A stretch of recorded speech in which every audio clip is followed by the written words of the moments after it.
I can't see myself doing any other career path than being an actor, writer, film director, producer. This is what I love. Hi there, welcome back to another episode of The Convo Couch. My name is Lawrence. I'm Sun. And on this week's episode, we have some of the cast and crew from the web series The Lunchroom. Yes, so my name is Mark Nunnari. I am one of the writers, directors, performers and producers on the Lunchroom web series. And this here is my friend Wassim. Hi, I'm an actor. Yeah, so my name is Wassim. So he plays one of the starring roles. So, like in a nutshell, the premise of our web series is kind of like similar to The Office. So it's about a diverse group of young, retail staff, and how they navigate things like corporate greed, the emotional draining politics of working with customers and customer service, and it's their unbreakable friendships with one another that helps them get through each day. And which can sometimes lead to zany results.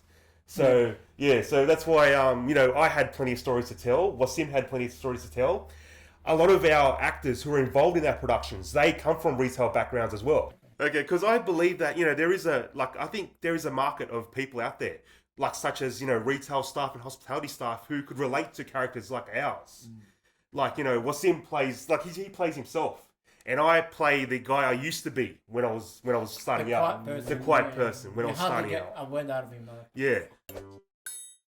I still work full time, in customer service, in retail. So this web series gives me a creative outlet. It's like a way of letting off steam, Yeah, so that way, I do this web series on a weekend, on my weekends off, and then I go back to work Monday feeling refreshed. And especially, after a 6-day week, of course, you're not going to be yourself.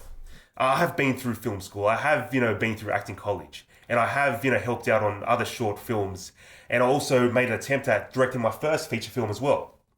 And I got through halfway through that, and I learned a great deal about communicating with actors. I learned a great deal about developing a script, a great deal about being organized.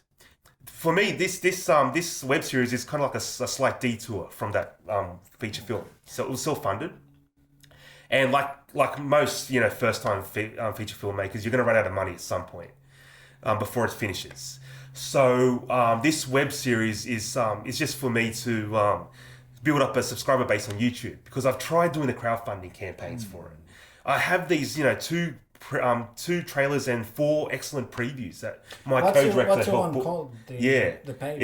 It's called Brutally Honest Love. So it's a completely far cry from this web series. It's a lot more of a darker human drama. But the thing is, coming from that into this project, because that with the feature film, you're setting the bar very high, especially if this is your first feature. Because usually, after people go to film school, they start with a short first, just to get their feet wet. But just to get experience. Yes, but the thing is, it's like I did not. You went straight to a hard. I went straight to the. I went straight to the point. Right? That's it. Yeah, and I don't. It's ballsy. Don't get me wrong. It's true. It's really you gotta have the titanium. Yeah, to that's it. I'm serious. Like to go from just short film to go like what he said to a full length film. Yeah. It's taken him a while, but it's a road to victory. Yeah, that's right. And I don't regret doing that. No, I don't regret that at all. The thing is, I learned so much because this is something that you're going to encounter when you're conducting your first time as a filmmaker. You're going to encounter things that you don't get told about in film school, that you don't read about in the film manuals, that that those YouTube film bloggers won't tell you about.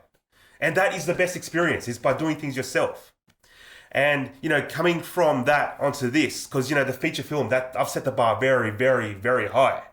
But coming to this one, where I'm collaborating with a co-director who's had the same amount of experience as I am, it's actually a lot easier. And also, not just that, but I get to reflect on my own personal experiences. So it's a lot easier to reflect on your own experiences. You've had a few bad experiences, have you? That's right. Than it is to kind of do your research into researching someone else's, because that's what I did with my feature. These characters that I made with that feature, these were completely fictional characters. They had inspiration from different films, different books in literature, these, but at the same time, these are people that the audience can relate to. In this web series, our actors, they get to be themselves. They get to come as themselves. I think I'm the exception. I have to be somebody who I'm not. So this is me putting my acting hat back on, which is this hat that I have not worn in nearly a decade. I started out as an actor.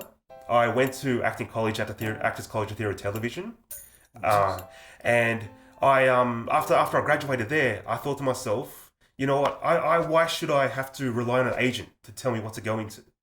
You know, sometimes your agents, they can be wrong. They can mislead you. Or their books will be too full and there's not enough work to go around. So I should look at going to film school. Look at learning how to write, direct, and produce my own films, and maybe even cast myself into them. So that way, I can create my own steady portfolio of work instead of waiting for my agent to tell me what to go into. I spent a lot of time, studying at various institutions such as AFTRS, NIDA, Sydney Film Base, and then the small film school at Everleigh. And then from there, I helped out on other short films, and I did that feature.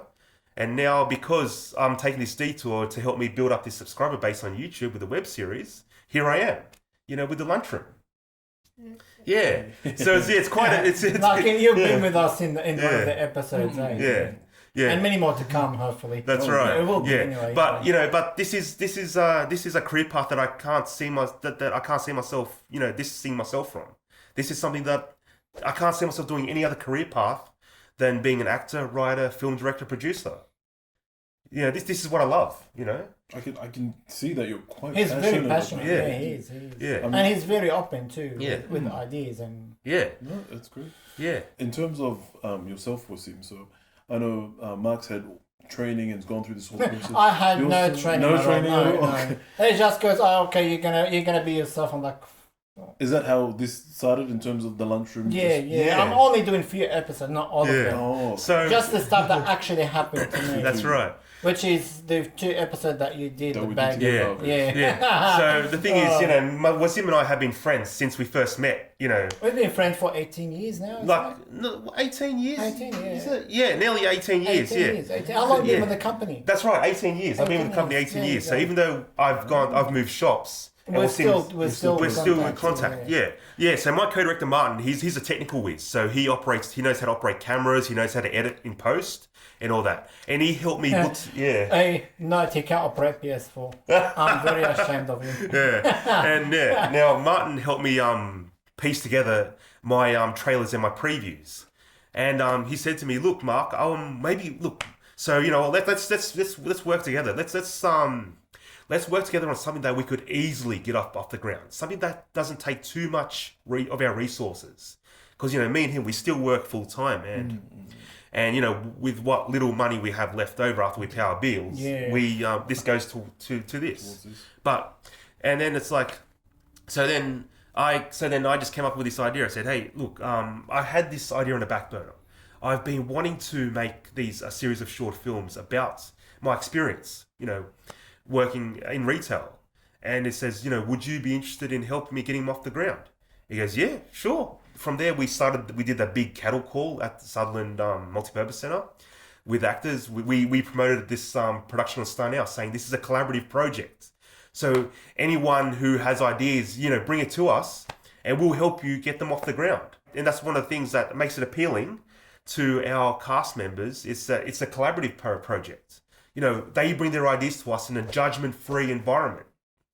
And we do table reads. We used to workshop their scenes in a rehearsal room style environment where under myself and Martin's direction, they would perform, like in a rehearsal room style environment.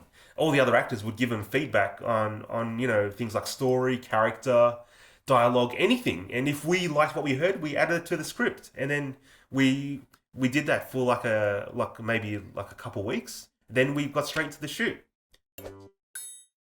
The thing that I wish I could do that they do very well is they can pull an idea out of thin air and just go with it and just draft an idea from scratch. For me, I have to physically experience a situation to be able to write about it. So So some of the things that we've shot already, you know, such as like we shot an episode called Lipstick. Where don't bring that up, please. Yeah. Well, Wassim's character. I had a work colleague I don't want to mention that we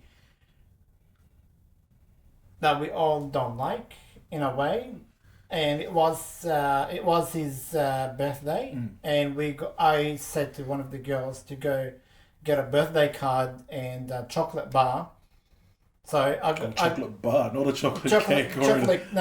Yeah, you know, like box of chocolate. Box of chocolate. Yeah, and I said to her, we got the really good stuff. So I wrote on it, I admire your smile. I know you always love me. Blah blah blah blah. Got a lipstick and I kissed the card and I put it there. That was you? That was me. Did you end up admitting it was you? No. Yeah. He left the store and never knew. Yeah. So when Wassim told Martin and I that story, already the idea just came to our heads. So that's what I was talking about. If we can't, me personally, if I can't experience the idea, then it can't come into my head. I'm just very impressed at how some of my actors, they can just pull ideas out of thin air, or it can even just one little trigger point. It could be maybe like seeing a friend with having an unusual hairstyle, or maybe having a friend say something unusual to them, maybe like an unusual catchphrase. That just triggers one idea. And that can become a short script that gets sent to myself and Martin, and then they're on set literally the following week. You know, it makes me wish that I could be a spontaneous writer like that. But in my case, my ideas come from life in general. You know. So I can see that you're wearing matching T-shirts. Yes. In which we won't mention the origin of the design. But how did this come about for Oz Supermart? Although it's a fictional retail store that they're working for, they want to add a little bit of realism as well. So he says, you know, so he gave us a few designs. How about this? How about this? How about this? And then the designs, it's like, we settled on this one here, which looks like two bananas. Yeah, to create the O for Oz Supermart. Totally not associated with anything else currently existing in the retail If he does have a world. dirty mind, it's not what it is, I do not have a dirty mind, but I feel now I've just gone into there that you territory. go. So definitely not anything else existing. You feel accomplished when you see your ideas come to life. So at the end of every day, obviously, you know, making a film or even acting in a film is hard work. But when you see the finished product, when you even see a rough cut, you see this, you get a great sense of accomplishment, and nothing can top that.